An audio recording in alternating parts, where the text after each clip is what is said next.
Siphetha ngodaba likaMatt Bakha nozakwabo abazinze eKapa bakha izitini ngezigubhu zikanemenayidi ezigxishwe amaphepha. uBakha kanye nomunye basungula inkampani ngo-2012 ebizwa ngeWaste Aid. Inhloso kwabe kunciphisa imfucumfucu emphakathini.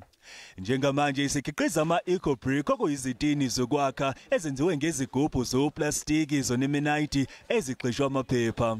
We're doing two types of testing. We're doing the upright and the laid flat in cob, but the plasters we're doing are similar. We're going to do a lime plaster, a cob, an earth plaster, a cement plaster, and a hemp plaster. Ama-eco-bricks ahlanganiswa nemfucumfucu engavuseleleki ukuze aqine ngokwanele kusetshenziswa ezakhiweni ezahlukene. Lokhu kwaqala eminyakeni emithathu edlule eGuatemala. iWaste Aid isebenza ngokubambisana noPeter McIntosh wesikhungo sezocwaningo iNatural Building Collective.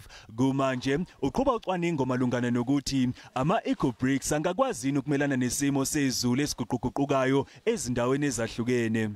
uBakha kanye nozakwabo sebenikele nasezikolweni ukuhlomisa abafundi ngekhono lokwenza ama-eco-bricks. Sikhuluma nje izindongo ezimbalwa zenkulisa eKapa zakhiwe ngama-eco-bricks kanye namabhodlela.